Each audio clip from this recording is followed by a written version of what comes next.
Hi everyone, welcome to today's LACNETS webinar, Restringing the Beads of Our Own Story with Michael Eselun. I'm Lindsay Judovine, the Director of Communications for LACNETS, and this is... I'm Lisa Yen, I'm the Program Director for LACNETS. Before we get started today, I'd like to take a second to thank Rich at TVP Live for making today's webinar and high-quality production possible. Thank you so much, Rich. As a reminder, we'll be having a live Q&A following Michael's presentation. And to submit your questions, non-case specific questions for today's speaker, go to www.slido.com and enter event code LACNETS. As always, here are a few tech tips for today's webinar. For your audio, be sure that the volume on your computer is turned all the way up. And also double check that the volume is unmuted on the webinar broadcast screen. And remember, you can enlarge the webinar broadcast screen by clicking the expand button in the bottom right corner. Also, this webinar video will be recorded today and posted on the LACNETS YouTube channel, where you can also find 100+ net videos. Be sure you're following us on social media to stay up to date on events and net news. You can follow us on Instagram, Twitter, Facebook, and our handle is @LACNETS. And then a quick disclaimer before I pass it off to Lisa. As a reminder, these webinars are done for educational purposes only and not substitute for medical advice. Please talk to your medical team if you have any questions or concerns about your individual care or treatment. We all have our own opinion, and these are our own opinions. They do not necessarily represent the opinions of LACNETS. And now I pass it off to Lisa to give a brief history of LACNETS and for a very special announcement. Thank you, Lindsay. LACNETS stands for the Los Angeles Carcinoid Neuroendocrine Tumor Society. Our mission is to provide education, advocacy, and support for all people impacted by this rare disease that used to be known as carcinoid, which is an old term meaning cancer-like. But we do know that neuroendocrine tumor or neuroendocrine cancer is a cancer, so you'll often hear us say neuroendocrine cancer, since we do know it is in fact a type of cancer. It's also called NET for short. While you often see Lindsay and I leading the meetings and programs, we're led by a team that includes our interim administrator and board member, Kavya Velikapudi, and board member, Donna Gavin, also the sister of LACNETS founder and executive director emeritus, Giovanna Joyce Mbesi, and also net patient advocate, Mary Dunleavy. In addition to our board of directors, we are grateful for the counsel of our advisory board. As you may already know, LACNETS was founded in 2012 by jazz musician and composer Giovanna Joyce Mbesi, who was a NET patient herself. Giovanna was diagnosed in 2005 with metastatic small bowel neuroendocrine cancer. She then pursued her MBA for the sole intent and purpose of launching a NET patient advocacy group in Los Angeles. She lived fully with her diagnosis for 14 years until sadly succumbing to her disease in November 2019, just over a year ago.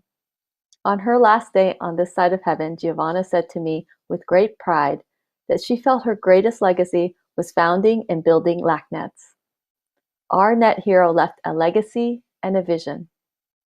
And to this end, we have launched the Vision Initiative. We launched this initiative in November because November is a special month. We honor Giovanna on the 1-year anniversary of her passing. Also, Giovanna's birthday is November 9th, the day before World NET Cancer Awareness Day, a global initiative to spread NET awareness. And Giovanna embodies grace and gratitude with her mantra, aging is a privilege. To the general public, many people have only heard of NETs because of celebrities, such as Steve Jobs and Aretha Franklin, who sadly passed away from the disease. But our hope is to change the narrative, from associating this disease with famous people who sadly passed away from the disease, to a growing awareness of the more than 180,000 people living with the disease and hopefully thriving with the disease. We want to support you as you learn to adapt to your new normal and help you to live richly and fully despite living with the disease. So we invite you to contribute to Giovanna's vision and help continue what she felt was her greatest legacy, LACNETS. Your gift will be matched 100% up to $50,000 if you contribute by December 31st, 2020. Large or small, every gift matters and is greatly appreciated. Please consider paying it forward and help other NET patients and their loved ones. We also invite you to share the word and spread the vision to your family, friends, and community. Now back to Lindsay for a very special announcement. In 2018, we created the Above and Beyond Award, awarded to a NET patient or caregiver in recognition of outstanding dedication to NET patient advocacy. Recipients of this award demonstrate an attitude of excellence, awareness, and hope for the neuroendocrine cancer community. This year, in honor of the passing of our late founder, Giovanna Joyce and Bessie, we have renamed this special award to the Giovanna Joyce and Bessie Above and Beyond Award. We are very excited to share this year's deserving recipient, who actually thinks she is here to share her patient story. I'll now pass it back to Lisa to announce the 2020 recipient.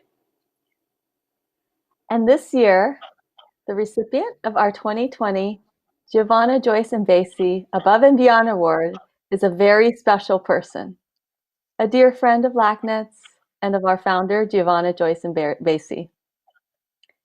The recipient is Mary Dunleavy.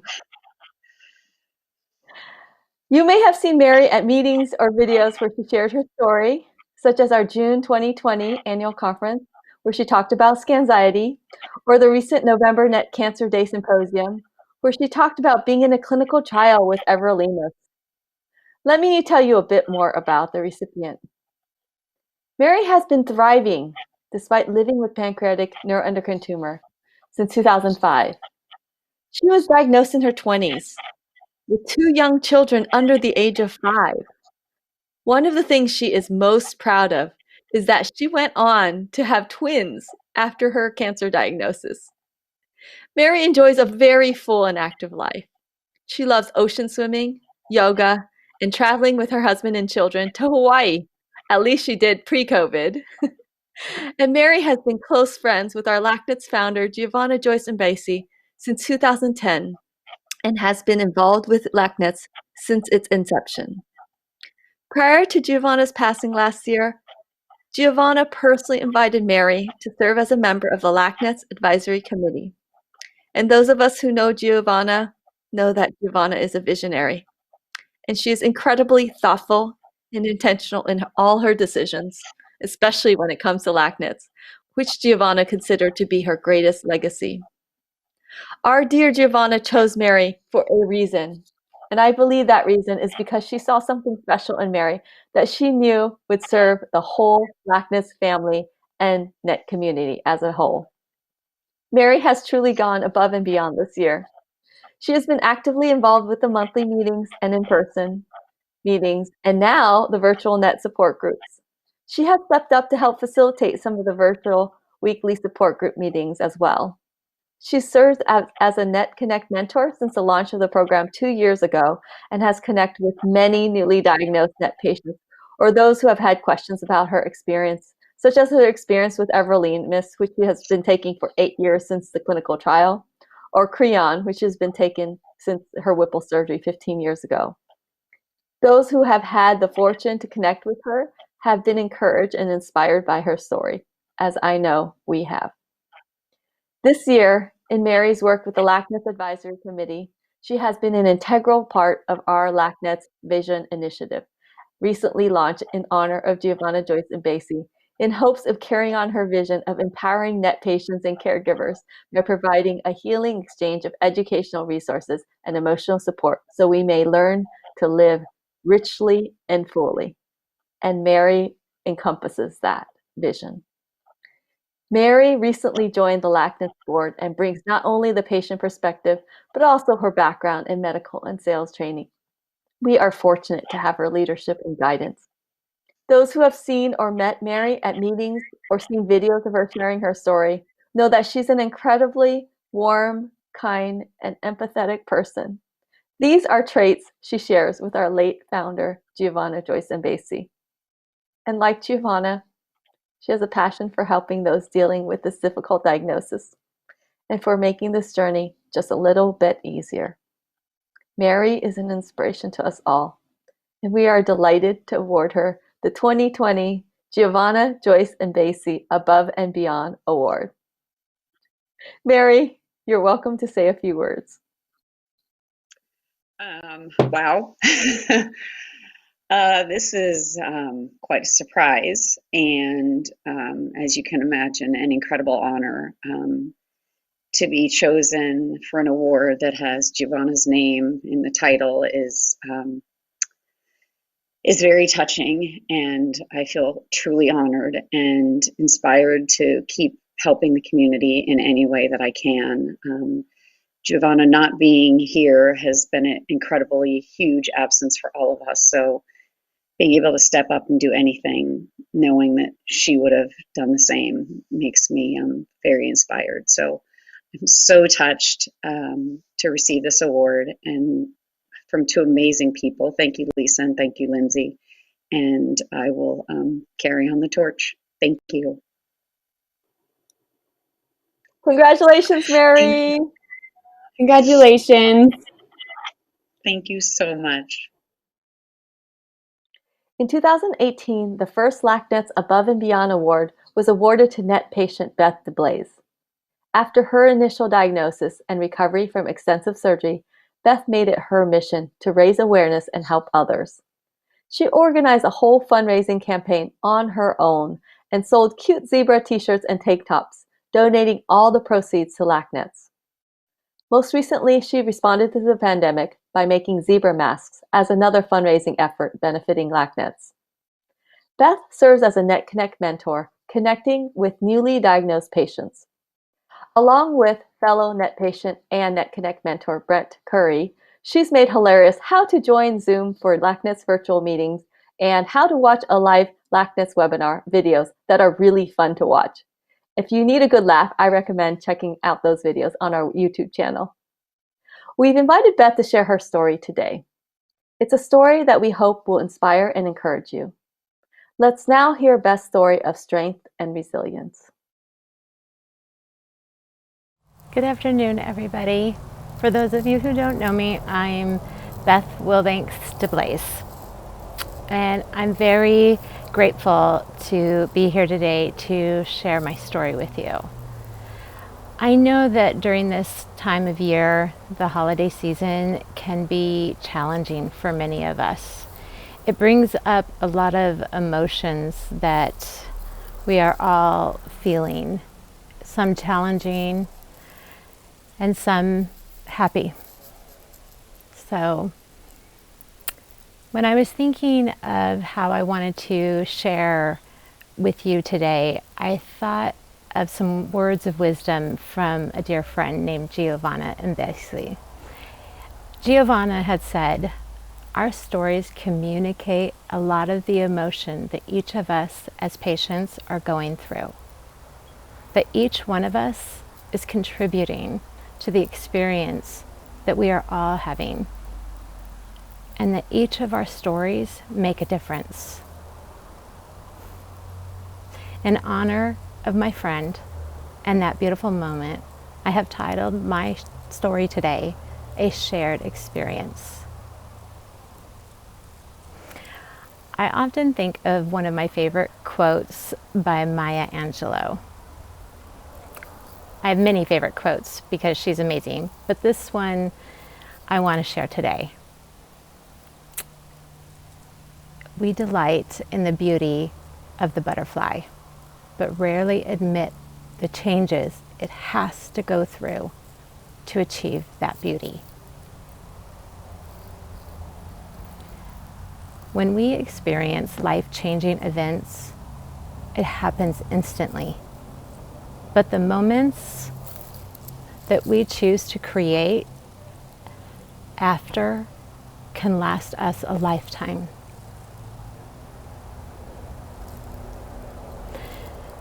The reason why that quote resonates so deeply with me is because I think as patients, when we're asked about our story or how we're feeling or what we're going through, our society has learned to politely bow out of difficult conversations. And they respond with, "You look amazing. You don't look like you have cancer. You're doing so well. You're so strong." Yet, we hear those things often, and sometimes we need those things. We need to hear them. But we often don't share why or what made us strong, or no one ever asks us what made us strong. But it is in our struggles that we find our strength, a place where we can gain a profound and necessary awareness. I am the youngest of 5 siblings. I have 2 older sisters and 1 brother, and 1 identical twin. Just 1 twin. Any more of me and Marcy, and it would be mass hysteria. But when I was 12 years old, I lost my brother Roy Brock to the AIDS epidemic in 1987. During his diagnosis to his death, he would develop Kaposi sarcoma cancer, which is also often associated with HIV. But I, like my family, were completely unprepared for the loss of my brother. And not only his loss and death, but the stigma and fear that accompanied it in the climate of those times. So my way of coping was to stay small, to stay hidden, to not talk about my brother. And I stayed there for a long time. From my awareness, my choices came from a place of fear. And what I did was I diminished him. I had known people for years and years, professionally, personally, and some of them never even knew I had had a brother.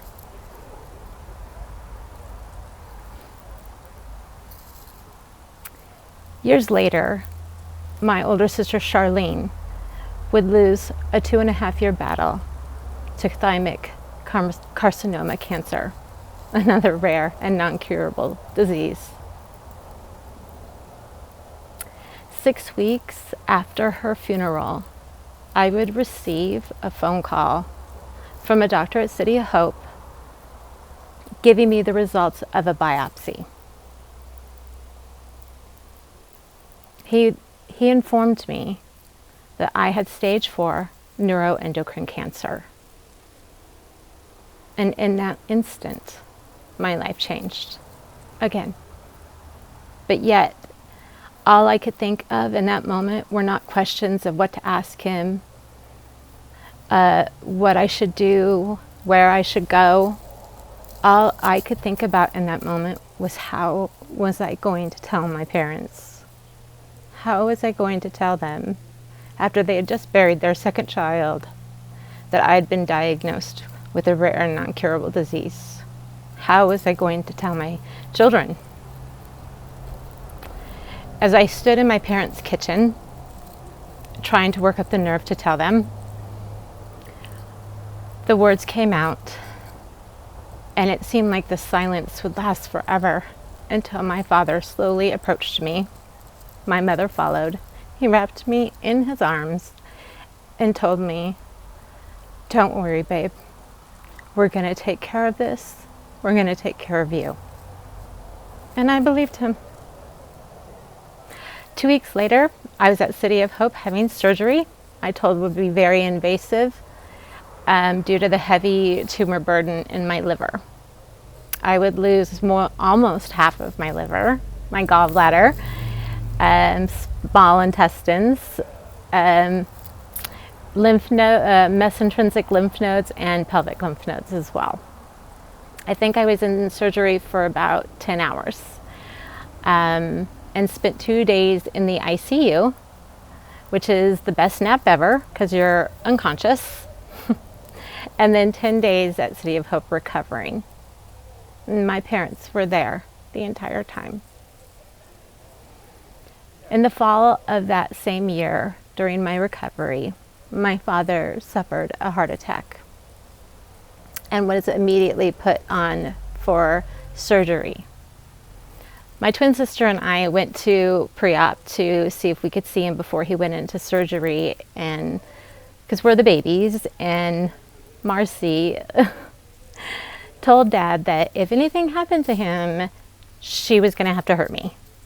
My dad immediately burst out laughing and then immediately burst into reprimanding not to make him laugh. That was my dad. A week after his surgery, I would lose him unexpectedly to complications. In that instant, there are no words for where I was in that moment. But I can tell you now what I have chosen to do with the moments since. I decided, after being a licensed esthetician with a career spanning over 20 years, to go back to school and gain a certification specializing in aesthetic oncology so that I could treat patients at hospitals for skin therapy. So I designed and developed a program at City of Hope, where I was a patient, to do aesthetic therapies on fellow cancer patients.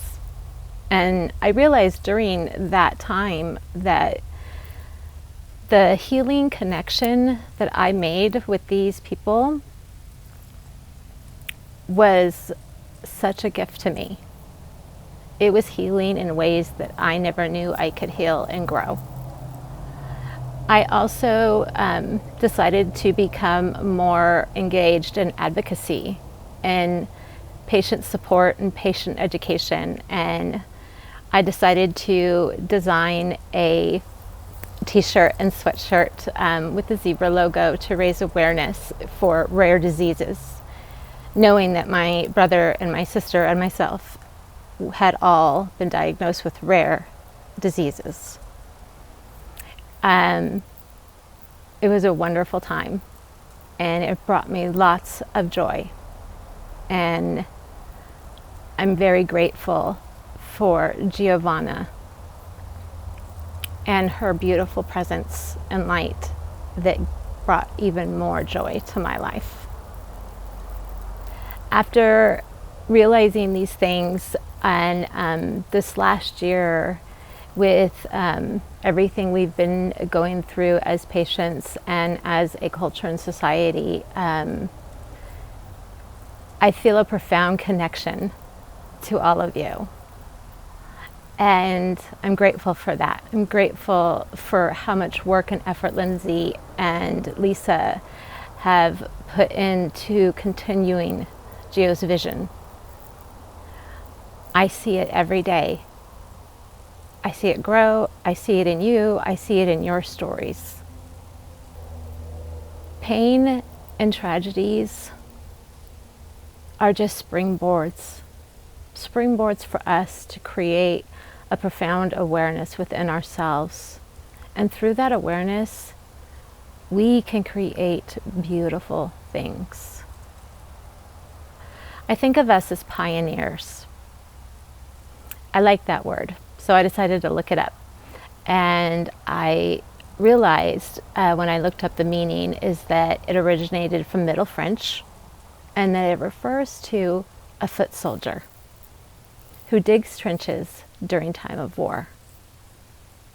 And then I knew that we were all pioneers, and that we are all zebras, and that we are stronger together in our connections, in our lives, so that we can thrive and help others to do the same.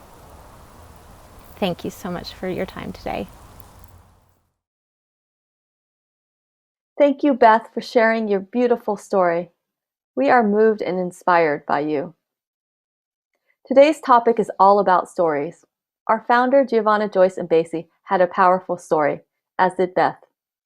The presentation today is titled, Restringing the Beads of Our Own Story. Our guest speaker, Michael Eselun, blew us away with his powerful presentation 1 year ago, titled Cancer, Journey or Pilgrimage, which you can view on our LACNETS YouTube channel. Michael Eselun is a board-certified chaplain who serves as a chaplain for the Mann UCLA Center for Integrative Oncology that offers services to the cancer community free of charge. I've participated in it myself and benefited greatly. Michael is highly regarded as a keynote inspirational speaker and speaks extensively to healthcare professionals, patient populations, and faith communities across the country. Michael weaves stories with vulnerability, insight, and humor. Stories to wrap around the deeper questions of life, mortality, and meaning. Widely published in journals, Michael's TED Talks are available on his website, michaeleselun.com. On top of Michael's professional accomplishments, he was also a friend of Giovanna Joyce Mbesi. And Giovanna, Beth, and I have all been blessed by his work through the Circle of Reflection meetings as well. Michael asks deep, powerful questions and shares profound insights in a thoughtful, stimulating way. I'm pleased to now welcome Chaplain Michael Eselun. Thank you, Lisa. I'd like to share with you this quote from Barry Lopez in his book, The Crow and Weasel. "Remember on this one thing," said Badger, "the stories people tell have a way of taking care of them. If stories come to you, care for them and learn to give them away wherever they are needed. Sometimes a person needs a story more than food to stay alive. That's why we put these stories in each other's memories. This is how people care for themselves." Many years ago, I had the great good fortune to hear the famous South African playwright, Athol Fugard, give a lecture on the theater, on its very history and origins, its essence. In his view, the theater began when the first cave dwellers emerged from their caves, sat around the fire, and somebody said, "Hey, listen, this is what happened to me." Our stories, it would seem, can sustain us, they can shape us, they can explain us to ourselves and one another, and they most certainly offer us a pathway to connect to one another, to our families, to the larger circle of life. I had a friend, Polly, who was a brilliant woman, a professor of world cultures at UCLA, and she taught me about the Luba people of Central Africa, about whom she was an expert. The Luba would document their stories through intricate beadwork, creating these elaborate artifacts known as lukasas, or sometimes stringing beads in an intentional way into a necklace. Now, the reading of those beads, the telling of the story, the deciphering of their code, depended upon who had the standing to do so, who had the authority to wear the necklace or to even restring the beads. And the meaning of those stories was fluid, changeable over time, not only dependent upon the arrangement of the beads and who was doing the telling, but the time and place in which the stories told. It's not so different, really, from the way we tell and recount our own stories, using the language of words, changeable over time and depending upon who's doing the telling. Still, I'm struck by the ingenuity of this, the creativity in creating an object in a way that a word can never really be. But the thing is, Polly would also draw a distinction between history and memory. History, she would say, has to do with documentation and interpretation, while memory, on the other hand, comes from far deeper places. It's fluid, spotty, sometimes even out of control. I'm fascinated by that distinction. A few years back, I was excited to see a screening of a play produced by the National Theatre in London called The Audience, starring Helen Mirren. The play depicts a series of meetings between the Queen of England and any one of the dozen or so prime ministers who have served during her 60-plus-year reign. Those meetings are historical fact. They do indeed take place every week religiously, like clockwork. Intensely private affairs, both parties agree not to breathe a word of what's spoken, not even to their spouses. As a part of the screening, the playwright Peter Morgan gave a little interview in which he was asked if the play is true or not. Well, he draws a distinction between fact and truth. Is the play factually accurate? No. Is it true? That's another story. He likes to think so. I think we're all old enough to realize that truth can be a slippery business. What's true for one is not necessarily true for the other. What was true for me at 30 isn't true for me any longer. And does it really matter which truth resonates with us at this very moment in time? While our stories may sustain us, they can also haunt us. But either way, they also provide the opportunity, maybe even the invitation, to make some spiritual sense of our lives, deciding what it all means.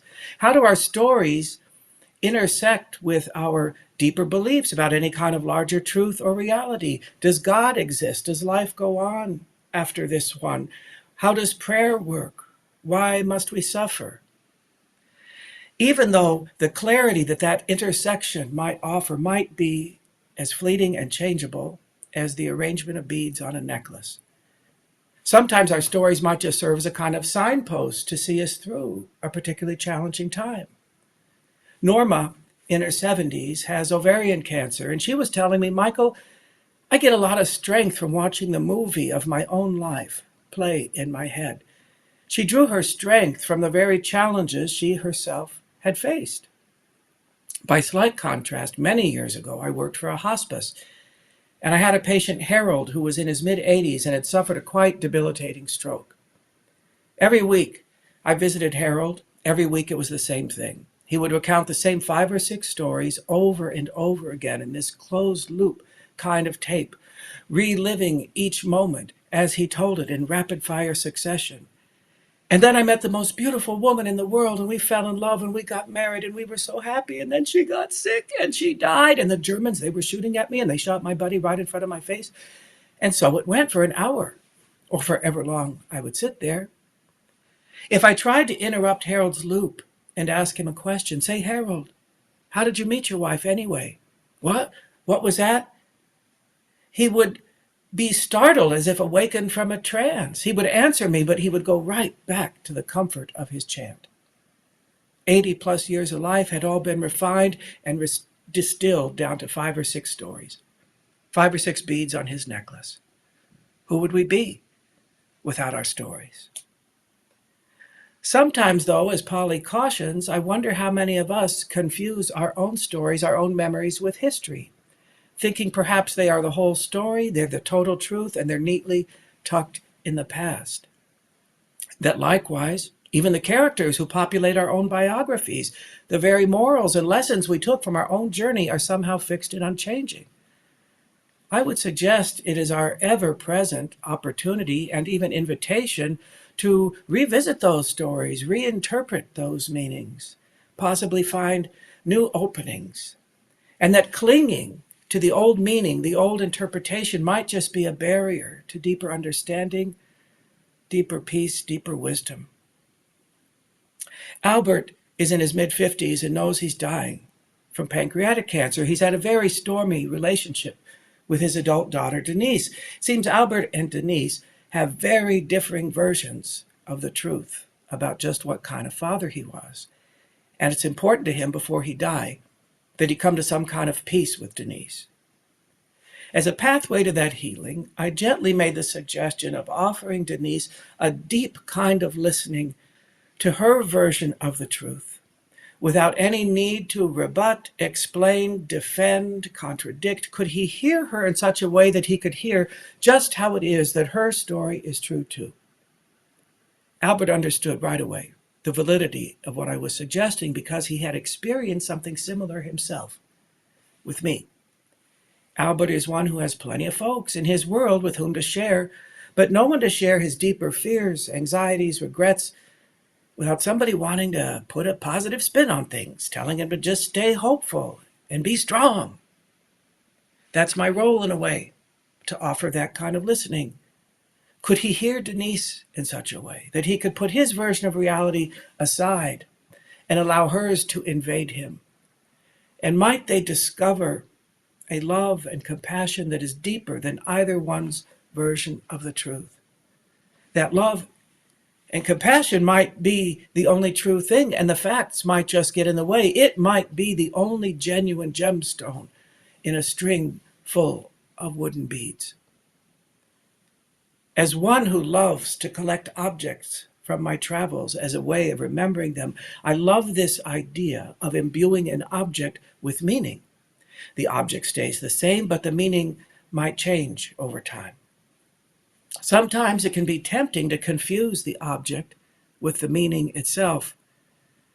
Lourdes was razor thin, in her 70s, wheelchair bound, rectal cancer, tenderly cared for by her son, Enrique. But on this particular day in the infusion clinic, she was very distressed and tearful. She told me the story of how decades earlier, when she left her native Puerto Rico, that her mother had given her a few precious pieces of jewelry to remember her by. Now, Lourdes is also a bit of a pack rat. She keeps all of her belongings in little bags and baggies strewn around the perimeter of the recliner where she spent most of her waking hours. Earlier that week, in an attempt to tidy up, Enrique inadvertently threw out the bag with the jewelry in it. Lourdes was beside herself with anger and grief. "Michael, I haven't been able to sleep all week. I haven't been able to eat. The nurse just told me I lost 5 pounds. Now, if you'd seen her, you'd see she didn't have 5 pounds to lose. And I'm so angry at Enrique.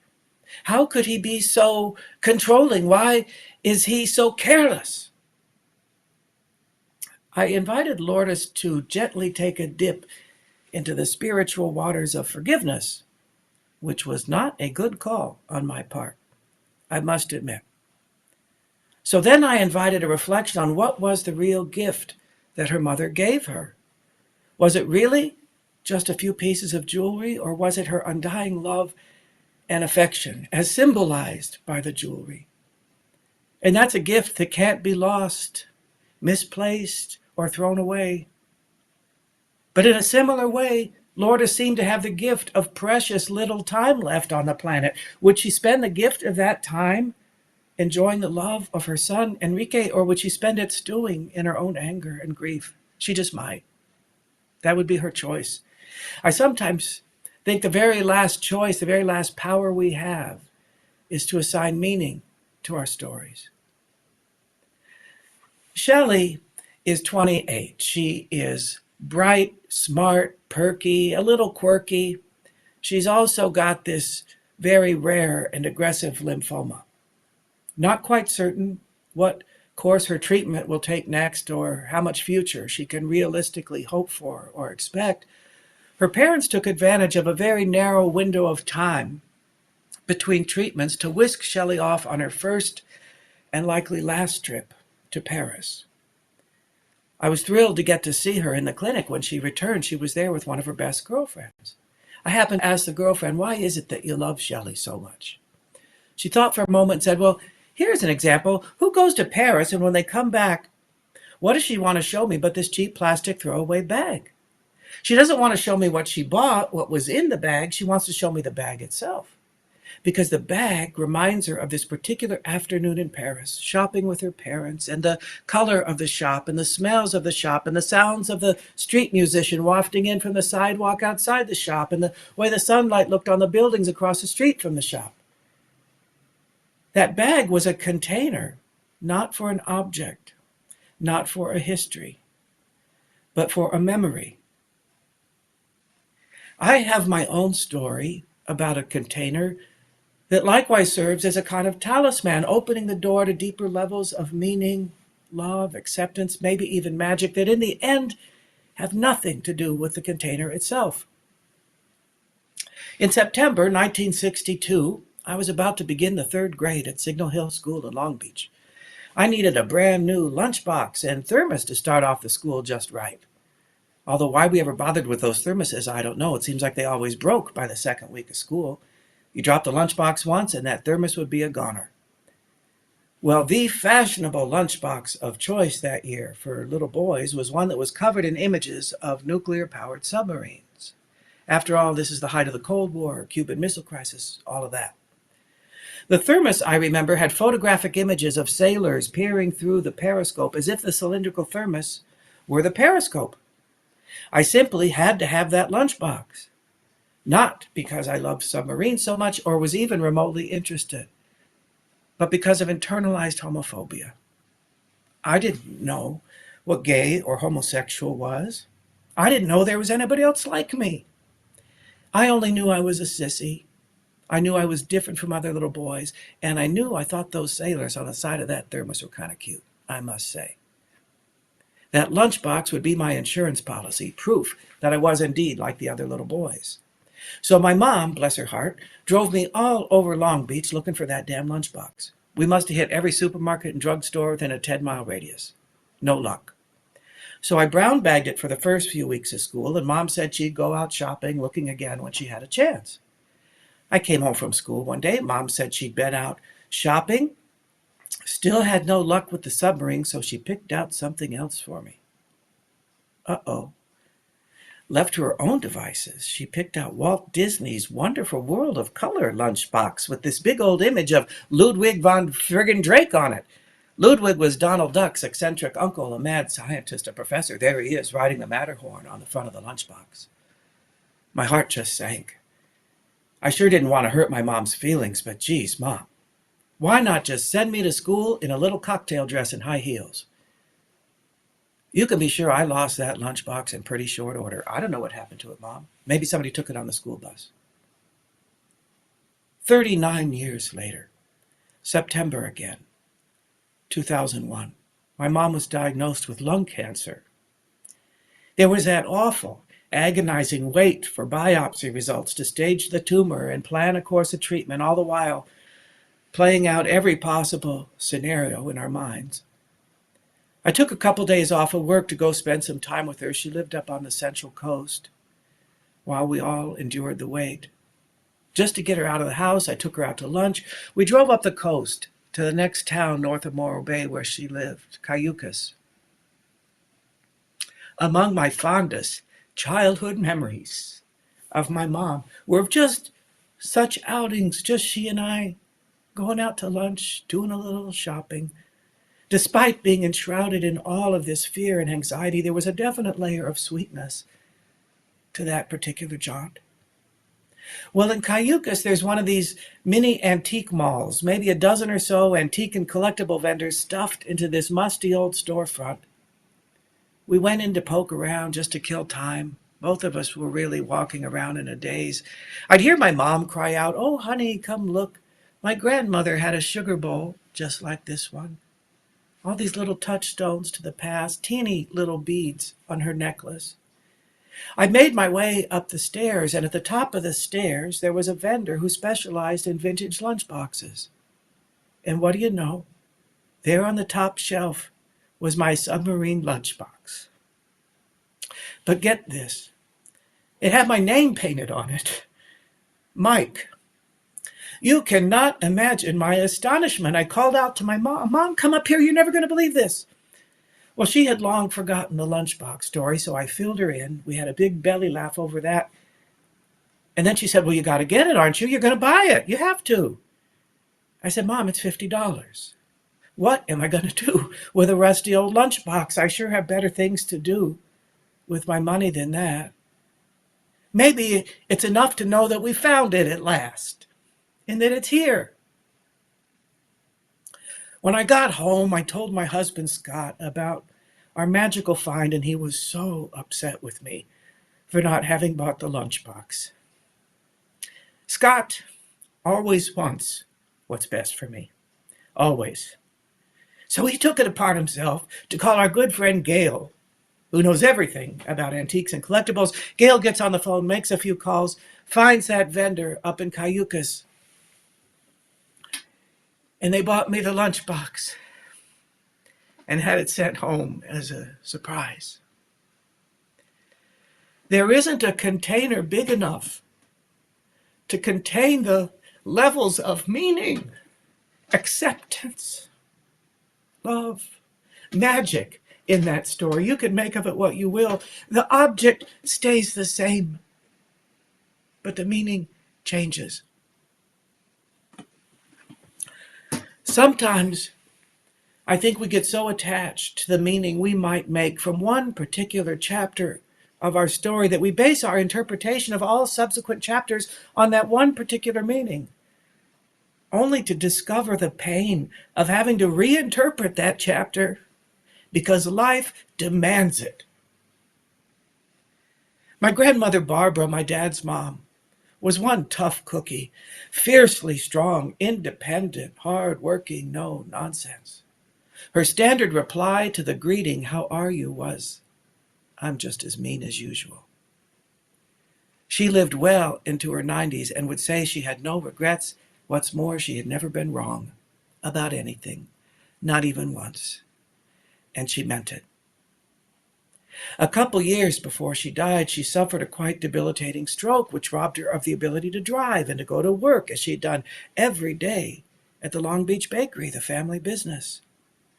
Well, this presented quite a spiritual crisis for my grandmother. "Sonny," she said, "I discovered years ago the meaning of life. The purpose of life is to produce. But now I can't produce anything. So I don't understand why God's keeping me alive. Why can't I just die?" Maybe you got it wrong, Graham. Maybe that wasn't it after all. That would have been too painful to consider. That would have meant her whole life had been built on an erroneous conclusion. As Polly taught me about the Luba people, the one who has the standing to read the beads is the one who has that authority to do so. So I would ask, who has the authority to tell our own stories, to own them, if you will? Do we alone own them, or do we sometimes give that power away to the opinion and interpretation of others? I imagine we all have those people in our lives who are all too happy at any given moment to tell us exactly what sense we should make of our lives, what it all means, and how we should feel about it. What about giving away our power to the values of the larger culture? As one who looks almost daily at the theme of success in life, both in my own life and certainly in the lives of the patients I walk beside, I will tell you that is one challenging bead to interpret, unencumbered by the values of the larger culture that we've all been force-fed about just what a successful life looks like. What about ideas about health, healing, wellness? Are we limited to the images we see on magazine covers or ideas we hear from the medical establishment? Do you suppose it's possible to inhabit a dying, cancer-ridden body and still claim a sense of wellness, even of healing? I believe so. I've seen it. But what about the reverse? Anna, a beautiful young woman, 30 years old, cured of Hodgkin's lymphoma, given the all clear by her doctor, "Go, live your life, be well." But she was paralyzed, immobilized by fear and grief, grieving so terribly the lost innocence of a limitless future. She now knew in no uncertain terms that any good thing can be snatched away in the blink of an eye. Once more, she was convinced that no one would ever love her now. No man would ever love her because she's damaged goods. Well, her interpretation, her reading of that cancer bead would be very different from how her oncologist would have interpreted that very same bead. From what I observed, holding on and getting attached to one particular meaning can really trip us up. It can intensify our suffering. I would suggest it can even stunt our spiritual growth, particularly when we add matters of faith to the mix. Doug was a great guy, a student of life, an ardent spiritual explorer.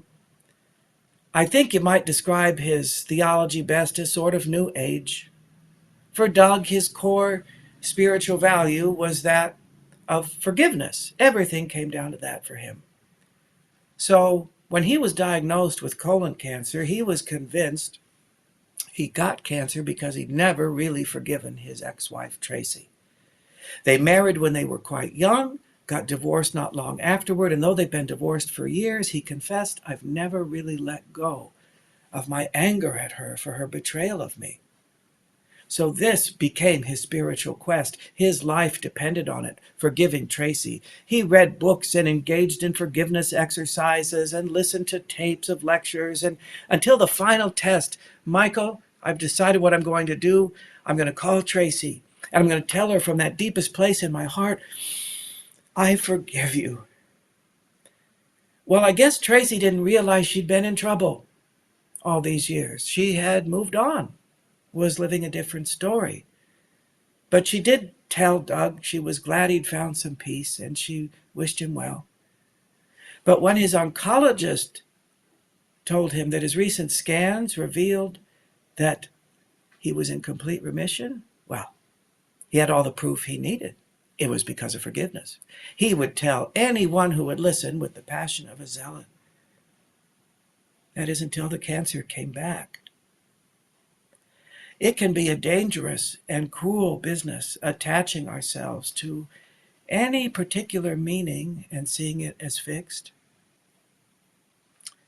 In the early 90s, there was a big economic recession that hit Los Angeles. I was a self-employed designer at the time, and my business fell off to zero. I needed to do something quick. As a survival strategy, I took the CBEST test, I got an emergency teaching credential, and I was hired to be a substitute school teacher for Inglewood City Schools. This was a few weeks after the Rodney King uprisings in Los Angeles. It seemed like a good idea at the time. But soon enough, I discovered I did not have the constitution to face those schools every day. And so on my off days, I volunteered at Project Angel Food, delivering home-cooked meals to homebound people with AIDS. This were the peak years of the AIDS crisis. I also got involved with a fledgling volunteer AIDS hospice organization. But at the time, I felt like the loser of the world. No one could convince me otherwise. I assiduously avoided friends who might call me and dared to ask the unthinkable question, so what are you doing these days? What's more, I was convinced that God had dispensed all the components necessary to live a successful life to everyone else except me, firmly attached to that idea. And yet now, when I look back on that point in time, I see it as the pivot point that made this part of my life possible. And this career of chaplaincy that I love so much, though it took so many years to materialize. So am I to look back on that time now and call it a blessing?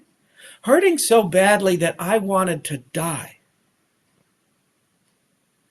Success and failure, it can be hard to tell sometimes which is which. Paul was a great guy, late 50s, early 60s, esophageal cancer. He was telling me how much he had adored his dad, whom he had nurtured through his own recent death with prostate cancer over the last year. I asked him why he adored his dad so much. He said, I don't really know why, I just always adored him. He wasn't around that much. He was in the Merchant Marine. You see, Michael, when I was 11, my mom died, and my sister and I were sent to live with our grandparents. And when I think about it, those were the happiest years of my childhood. It turns out Paul's adult daughter and her 2 kids have had to move back in with him and his wife. You see, sometimes we get so myopic in our vision, so lost in our story that we lose sight of the patterns that might be unfolding, maybe even across the generations. His eyes filled with tears when he said, I never really thought about it. Those kids are the same age my sister and I were when we went to live with our grandparents. Gee, I sure hope they come to think about this as one of the best times of their childhood. How can I make that happen? You see, sometimes if we just take a step back and get a larger perspective, we might be open to different layers of meaning and magic, revisiting a bead that we might have been wearing around our neck for decades, but never really looked at it. A career or so before the design thing, I was a professional dancer. In 1975, the Broadway musical A Chorus Line opened in New York City. I had never wanted anything so much as I wanted that show, to be a part of that. And that's without even having seen it. That's just listening to the cast album over and over again in my teeny little apartment. Hey, those were my stories too, and I wanted to be a part of the telling. Well, in January 1976, Michael Bennett, the director, creator, choreographer of the piece, came out to LA to hold open auditions for an LA company and for national tours. The audition went on for 2 days. It was held at the Old Aquarius Theater up on Sunset. Every dancer in Los Angeles was there. Everyone who thought they were a dancer was there. Though I was broke, I went out and bought new dance clothes just for the audition. Hey, this was my big break, right? Well, I danced and I sang and I danced and I sang and I danced and I sang again, and I survived cut after cut after cut until toward the end of the second day, with maybe a dozen or so guys left on the line on the stage, Michael Bennett said, "Okay, guys, we're going to hand out scripts now and ask you to read for parts." Oh my God, this dream might really come true. But just a minute. Michael and Jim, would you step forward, please? And with that, his co-choreographer, Bob Avian, jumped up on the stage, came over to me and said, "Michael, you sing and dance beautifully. I'm sorry.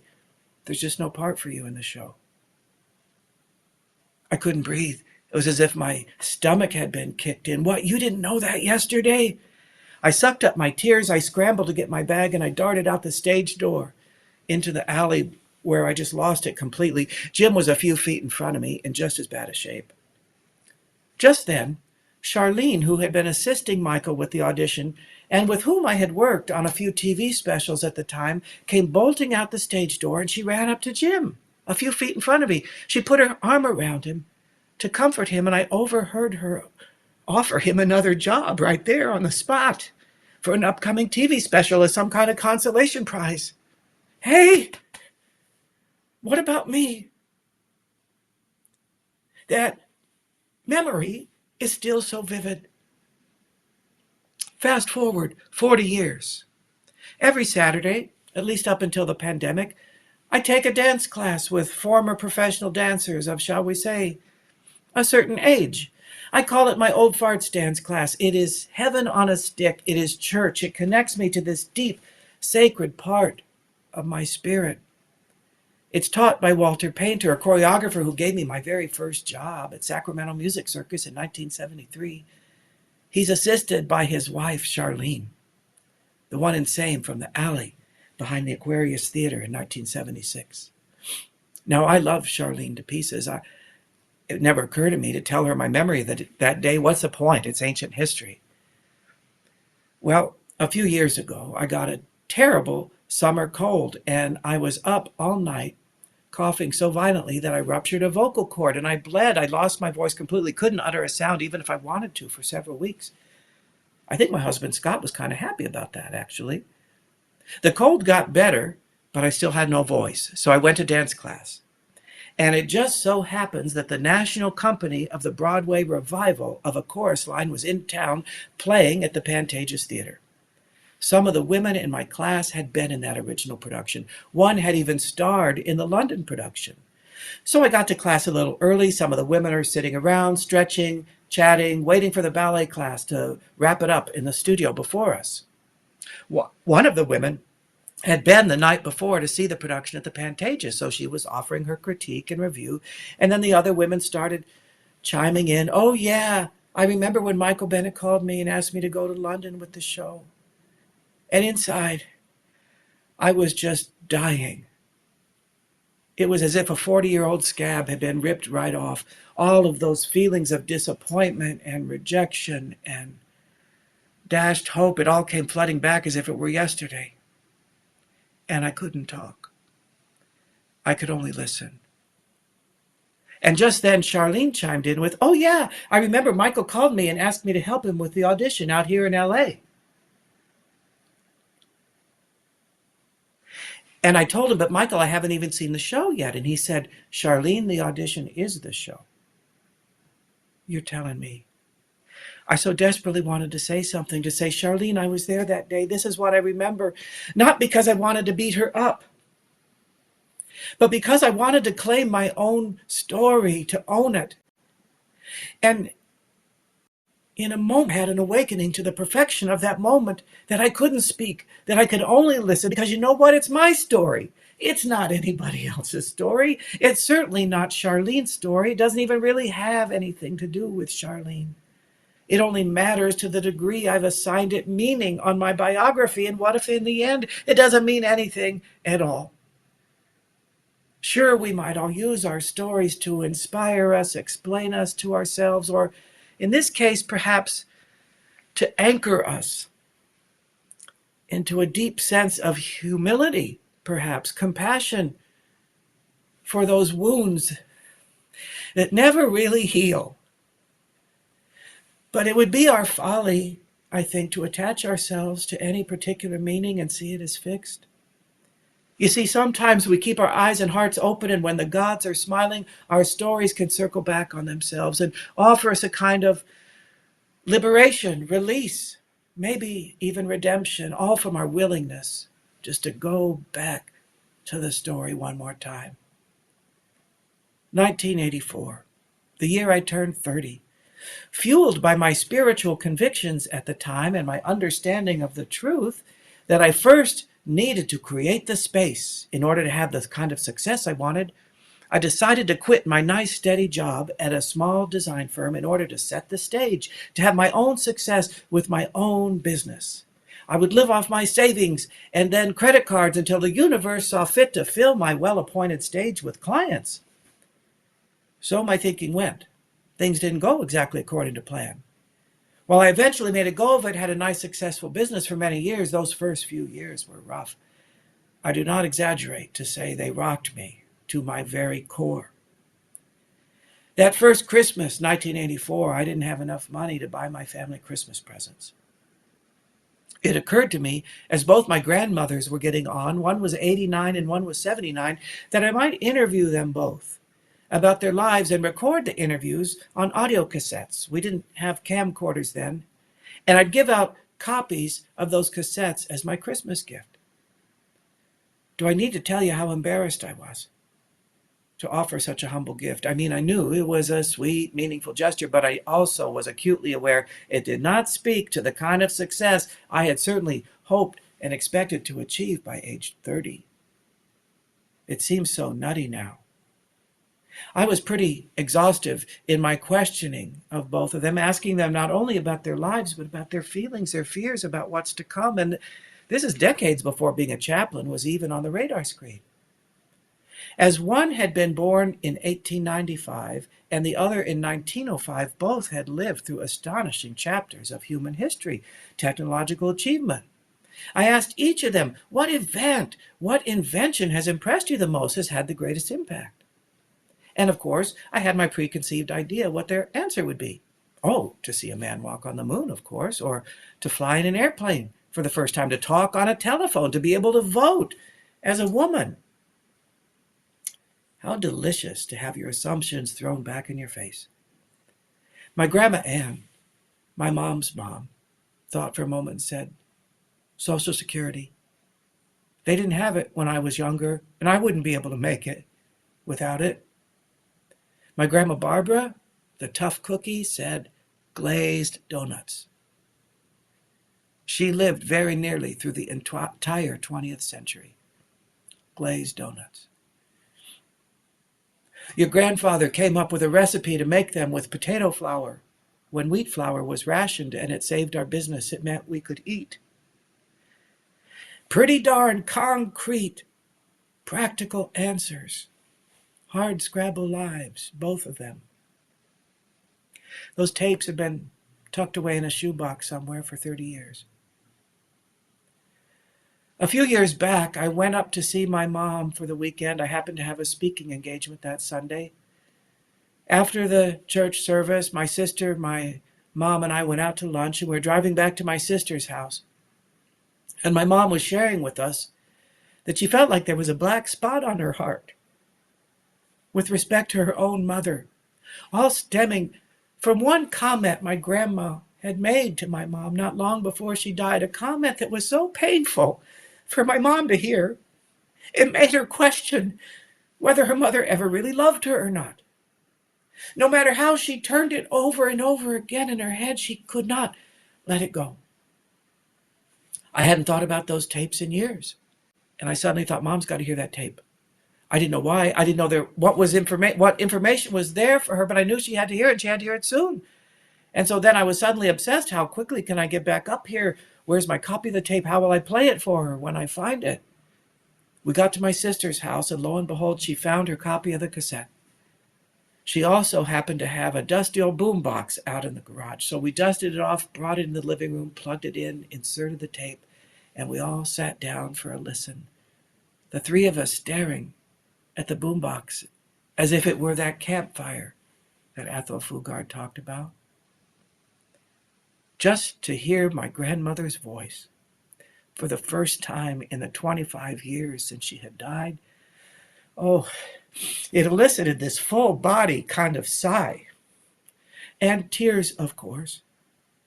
It was truly heart-opening, awe-inspiring to hear my long-deceased grandmother unwittingly have a conversation with her own daughter, now as a peer. My mom was actually older than my grandma was when we made that tape. I think there was profound healing for each of us on different layers and different dimensions, all from our willingness just to go back to the story. At first, my mom was offering this argumentative commentary as she listened, still a little pissed off. Oh, she's so wrong about that. We lived on Thrasher for 3 years, and then we moved to Chicago. All hung up on the facts, the history, not the memory. The truth, on the other hand, would be much slower to reveal itself, and it would have nothing to do with the facts. As the interview was winding down, I asked my grandma if she was afraid to die. Yes, I am, she said. I figure they're just going to put me in a hole in the ground and that's it. No more Grandma. Pretty soon nobody will remember Grandma anymore. She would talk about herself in third person like that when she was feeling particularly vulnerable. Graham, do you think anything comes next? Does life go on after this one?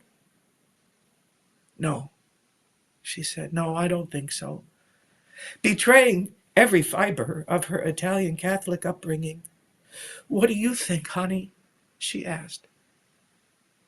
Through my tears, I choked it out. Well, Grandma, I think we will meet again, and I think you will come to understand why your life has had to be so hard. Well, good. I'm glad to hear you believe that, honey. You keep on believing that, because whatever is in your heart, that's the only thing that's true. Suddenly, my little Italian grandma with maybe a 5th grade education sounded like a Buddhist master. When my mom heard this, what's more, through all the tears and sniffles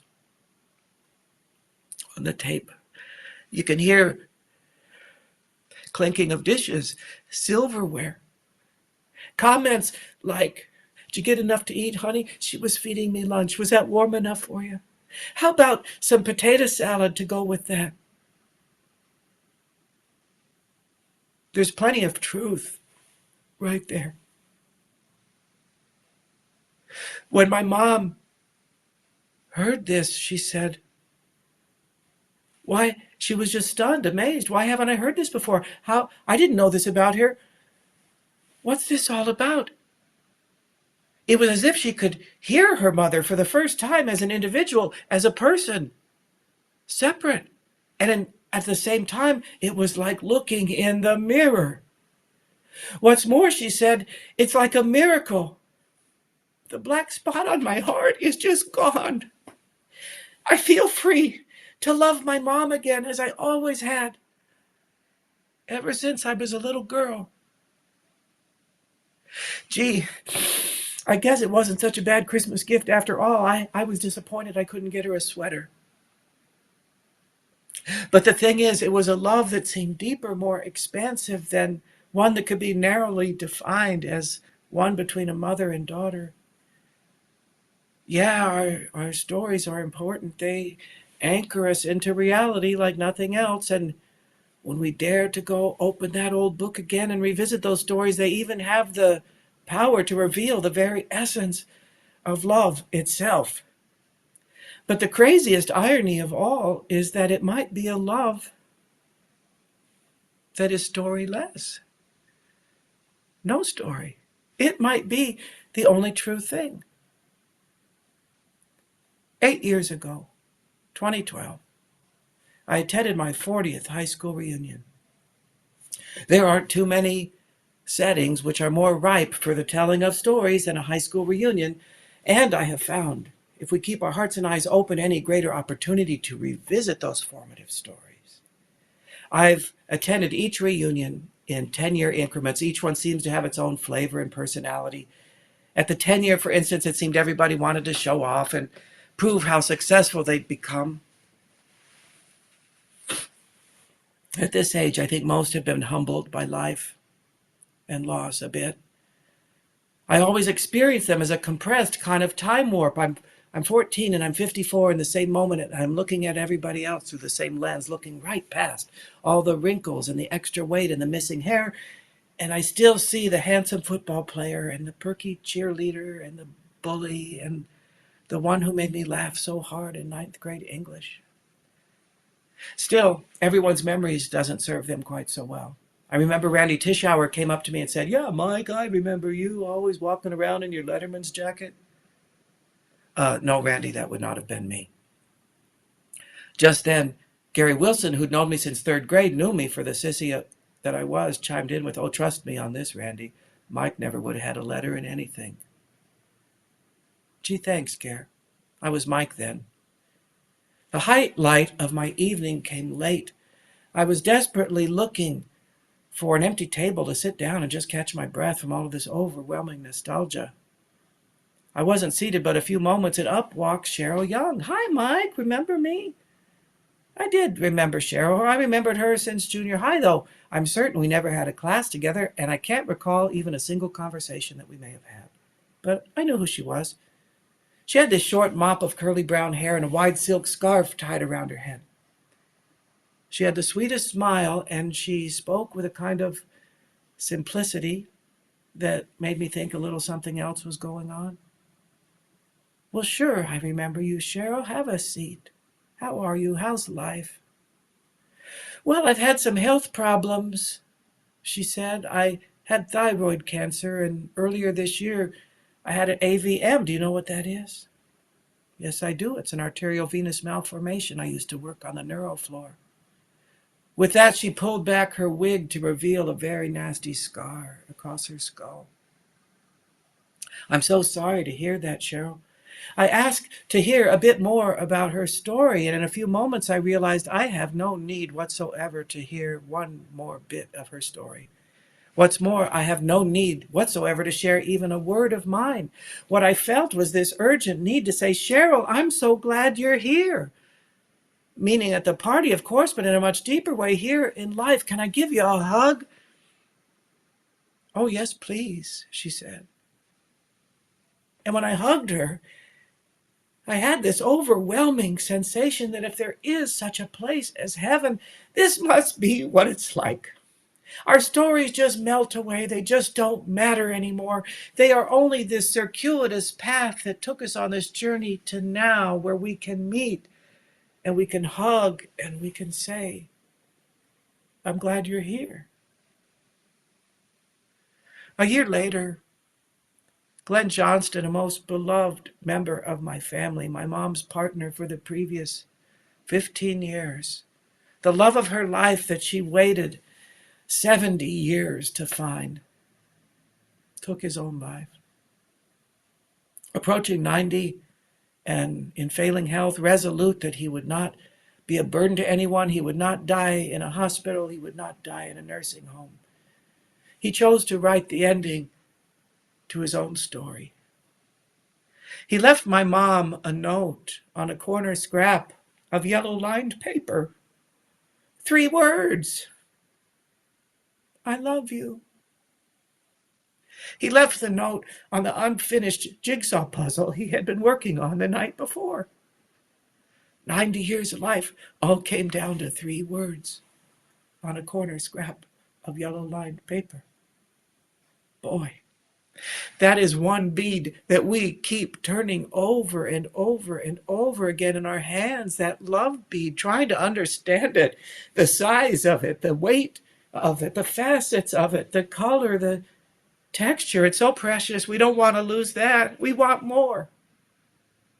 We want more.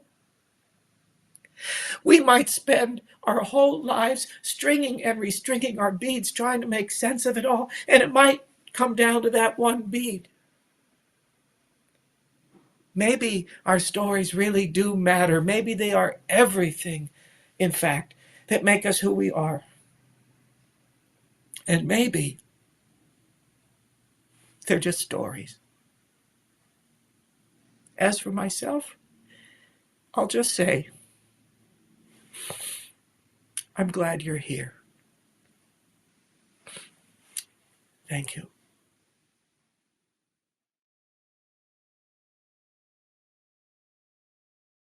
Oh, Michael, I'm glad you're here too. Thank you for that incredibly powerful presentation. I have to admit, I laughed and cried along with you, and I clapped when you pulled out that lunchbox. We just really appreciate your vulnerability and the beautiful way you tell stories, and we thank you for this opportunity to hear from you and to ask you a few questions. Sure. So the first question I'd love to start with is just something really simple. Where does your lunchbox live now? And how often do you remember this story? I have a shelf in my office that's kind of high around the perimeter of the room that has books and a few tchotchkes and artifacts, and it sits right there on the shelf, and I see it every day when I leave the office, and I'm beyond grateful that I have it as a touchstone. Yeah. That is such an incredible story. And also, how was your name on it? That is incredible. I have no idea. That's the miracle of the whole thing. Yeah. What an incredible story. As you know, it's really hard for cancer patients, right, to figure out the truth of the story. You talked about truth in the beginning, and I know the whole talk was about finding that. But what are some ways that you might suggest for us to help find the truth in our own stories? Well, the first thing that comes to mind is give up the idea that we know what it is or even can know what it is. Can we just look at the story and come back to it with a kind of humility and saying, maybe that wasn't it after all, like I was sort of wanted to invite my grandmother to do, to say, maybe you didn't have it right after all these years, but she couldn't have gone there. But can we nurture that willingness to say, we catch ourselves being so pissed off at a friend or a boss or somebody that steps on our toes. And I mean, just it's compassion. It's trying to put yourself in another person's shoes and revisit the story and see something from another person's perspective. There are times I'm embarrassed to admit I'm an angry driver, and there's times I'm trying to get out of the parking structure at the hospital. I'm a little pissed off that somebody's taking too much time, and I'm just about ready to lay on my horn. I don't know what they just found out at the doctor's office. Take a breath. What are they thinking? How does it affect me? And be willing to be wrong. I think I understand the truth at this point, but 5 years from now, I'm going to say, what on earth was I thinking? Mm-hmm. Yeah, and I love how you say to revisit it, because that can change. And you touched on this in just what you were saying, and also throughout your story. There's a lot of forgiveness, right, that perhaps we need to find. And in your experience, right, talking to so many cancer patients and family members, in what ways do you think we might need to find forgiveness? I know it's individual for each person. And how might we learn to find that forgiveness? By and large, I'd have to say the forgiving that needs to be done by most cancer patients is of themselves. That the pain they carry, I don't hear so often, I could never forgive my mother. I have heard that. Of course, I hear that. I remember one woman with metastatic cancer saying, until I forgive my mother, I know I'm not going to be cured. And it just seems so burdensome. How could you put yourself through that and put that on your shoulders to say, my health depends on this? But far more often, it's forgiveness for my missteps, that I betrayed my wife, that I had an abortion, that whatever the thing is, it's so unforgivable. And particularly when that gets mixed up with issues of faith. I've spoken to very religious people who just believe that God is, if not punishing them, can't forgive them for what they've done.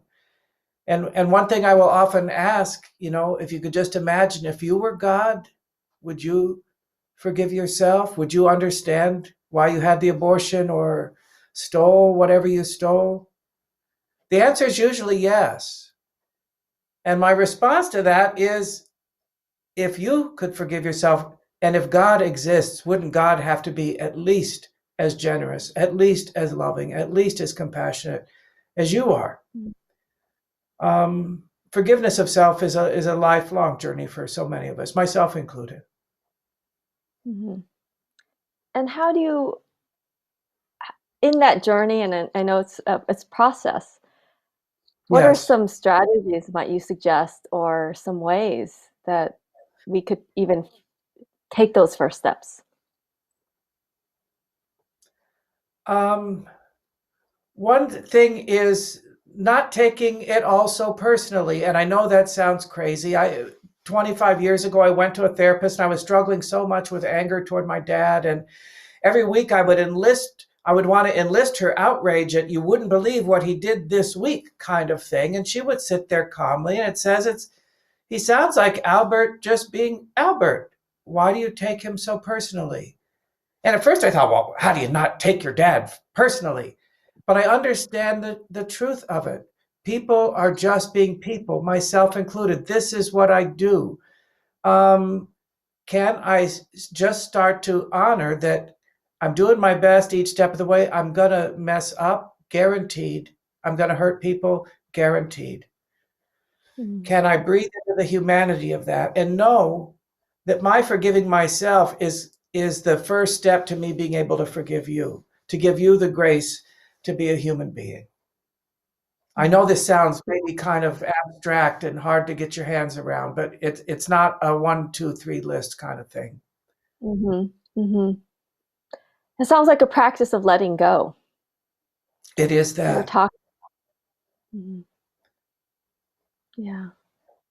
Yeah, like you were mentioning, not assigning meaning sometimes, right? And just learning to let go of that. That's the meaning for now. This is how I understand it. I don't know if you've ever seen a movie that you just loved and you want to hang on to that feeling, and you come back to it 20 years later. Oh God, I remember loving this movie. And you go back and say, what was I thinking? I mean, it doesn't speak to me at all. Or I see it in a whole other light. This character that I judged so harshly, I really get how that happened. That's just life. That's how it is in our own lives. Why my father did what he did, why my mother did what he did, why I did what I did. We have to honor our own humanity first and foremost. Yeah. And this question may be similar. I mean, it's one thing to forgive other people, and then, there's just so many things going on with cancer, right? Where there's the treatment and there's the appointments, and sometimes the cancer patients feel like up to their head or drowning with all these things. And then now we're also supposed to try to find meaning. So how do we find that balance and tension to even start to see that?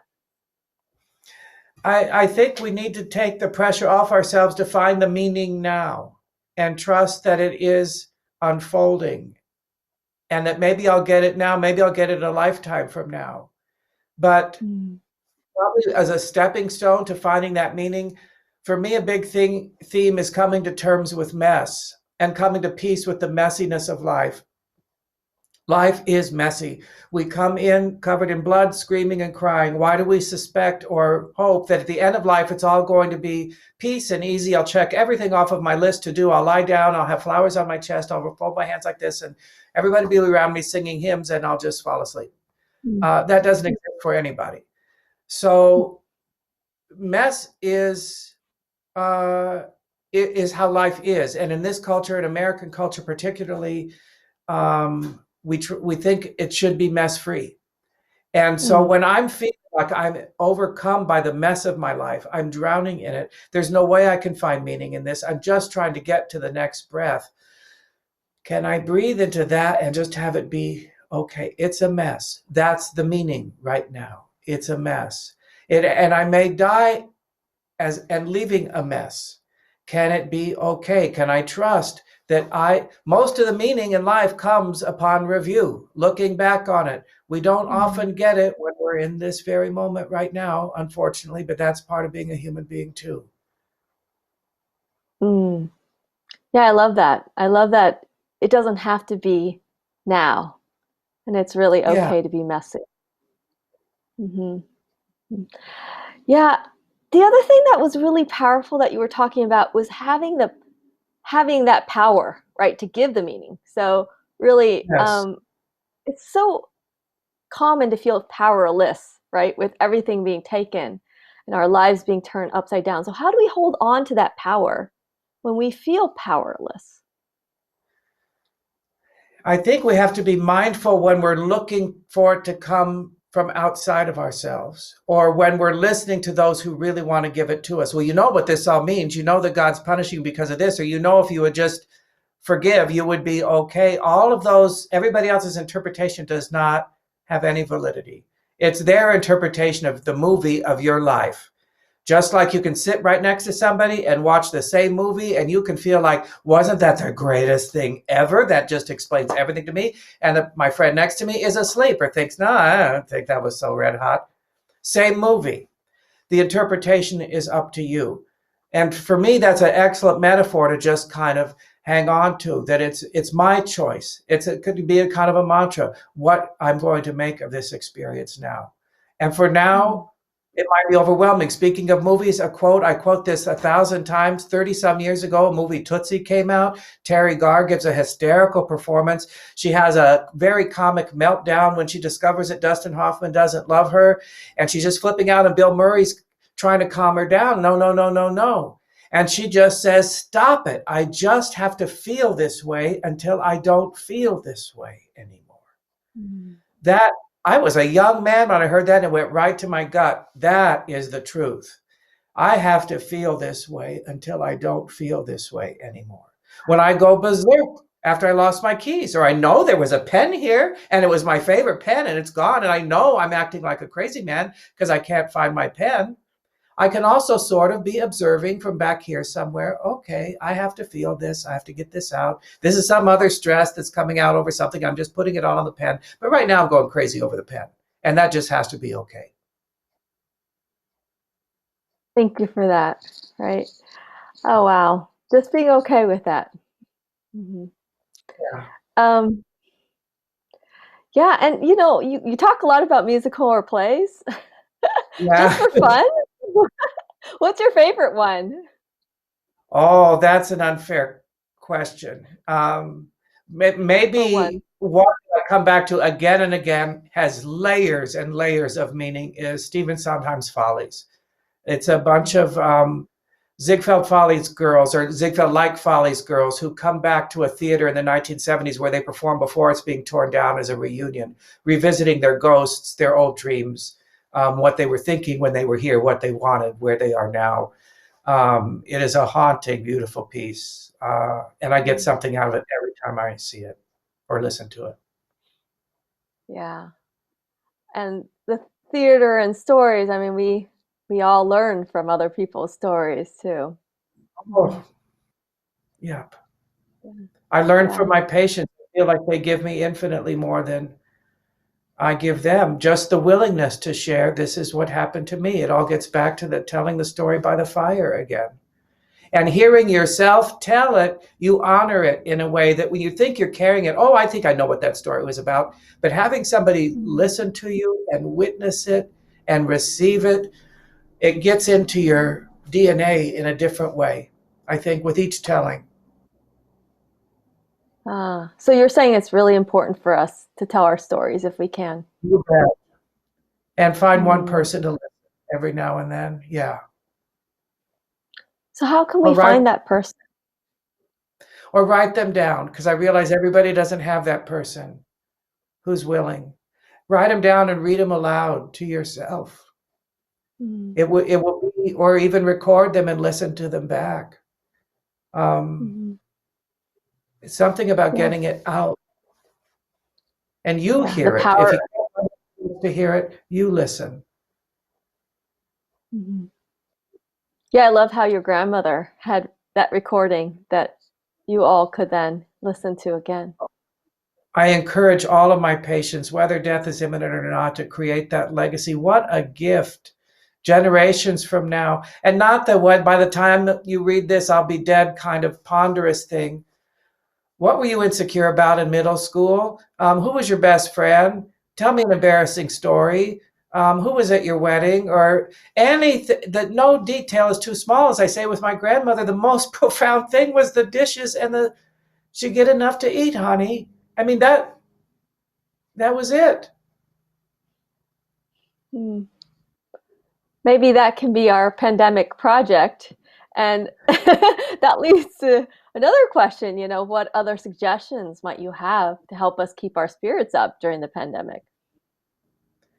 Boy, if I had that one solved, because I'm struggling myself. This is a really, really hard time.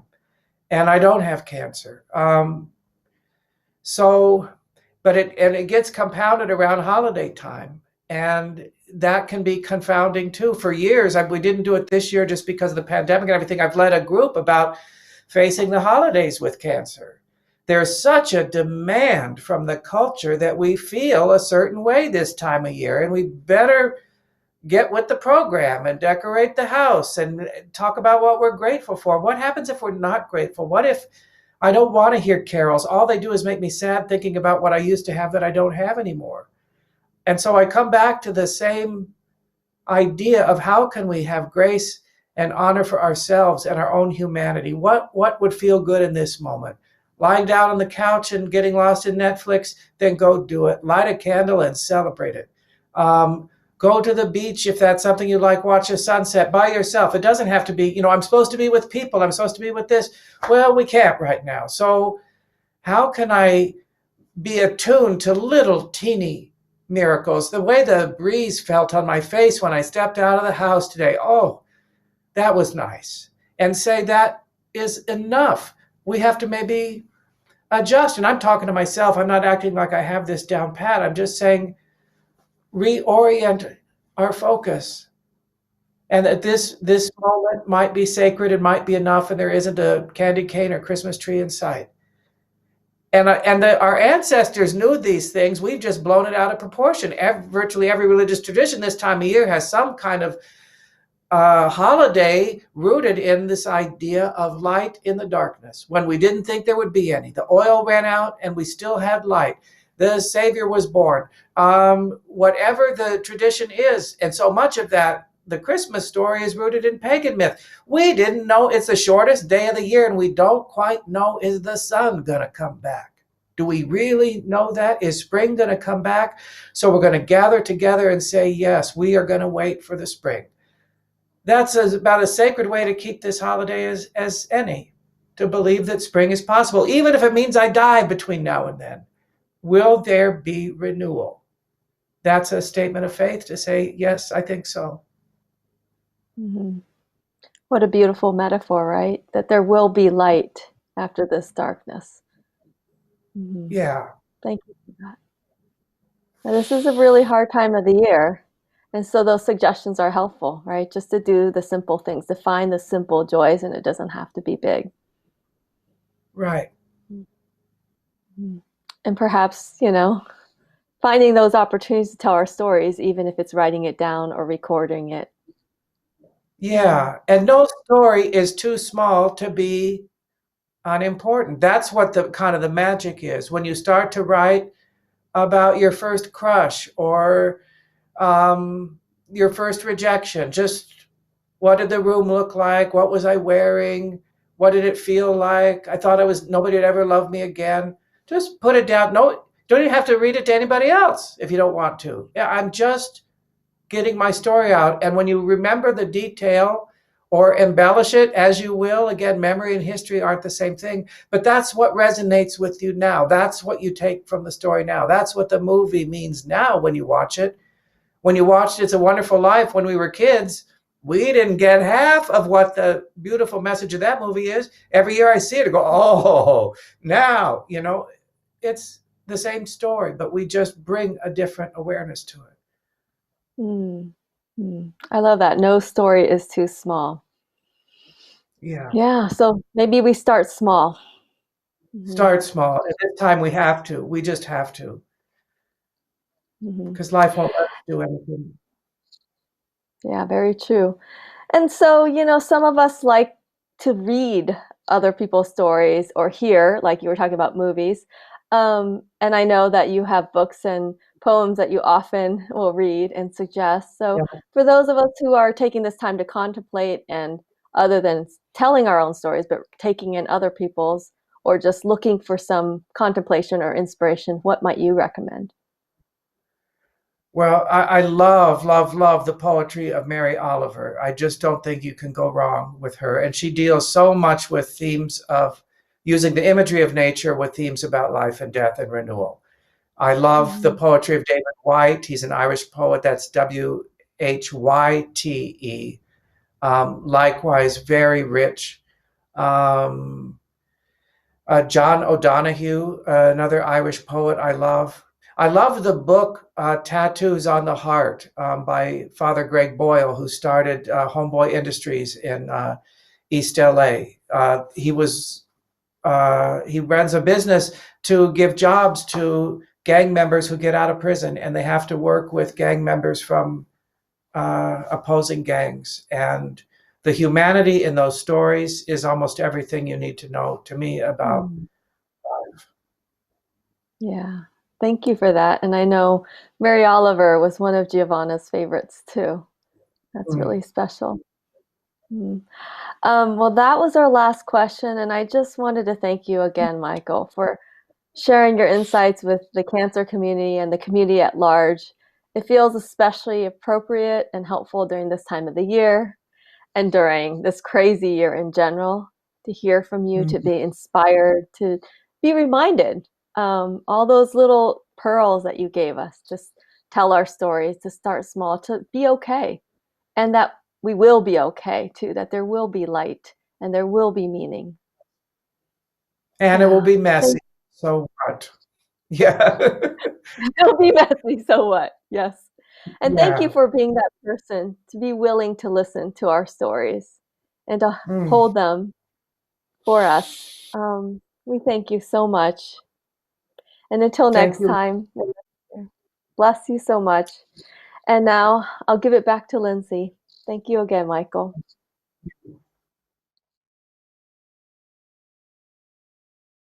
Thank you, Lisa.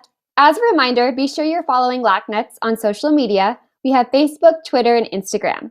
Stay up to date on upcoming webinars and net news. Today's webinar, it was recorded, so you can view it on our YouTube channel shortly after the live broadcast. Now I'm going to pass it off to Lisa to close us out and say goodbye. Thank you, Lindsay. We're excited to share that we've lined up several speakers already in 2021, so please save the dates. In January, we have author and speaker Kim Hannemer. In February, we have NET dietitian Tara Wyan, who will be joining us from across the pond from the UK to discuss nutrition and neuroendocrine cancer. And in March, we have NET expert Dr. Delpasan, who will be talking about some novel agents. We had the novel imaging agent Copper-64 that was recently FDA approved, and also the novel alpha PRRT agent that Dr. Delpasan has been working on. In January, we have speaker and author Kim Hammer, who will present on how to ask for, accept, and get the help you need. I heard Kim speak years ago, and her talk has stayed with me ever since. She has some special insights from her experiencing from losing her own husband to lung cancer. So whether you're living with NETs alone or you're supported by a family, this webinar is for you. If you know someone living with any kind of cancer, this webinar is for you. If you've ever uttered the words, "Please let me know if there's anything I can do to help," this webinar is for you. 2020 has been quite the year, and despite living through a pandemic and with cancer, we are surviving and perhaps even thriving because we're stronger together. LACNETS offers many programs and resources, including our weekly NET support groups, our monthly NET caregiver support group, our NET Vitals, which is a downloadable patient-physician communication tool to help you prepare for your medical appointments. And we also have health coaching that's available to NET patients or caregivers. We encourage you to go to our website to find out more information about our programs, view resources, read blogs, and take NET quizzes to check your understanding of all the information you've been learning and to find much, much more. As you know, LACNETS offers our programs at no cost to the community, and we do have one special request. You will be receiving a survey after this webinar, and we ask that you fill it out. It helps us know what you liked and didn't like. So we thank you in advance for taking the time to fill it out. And we wish you a very happy holidays, Happy New Year, and we look forward to seeing you in the new year.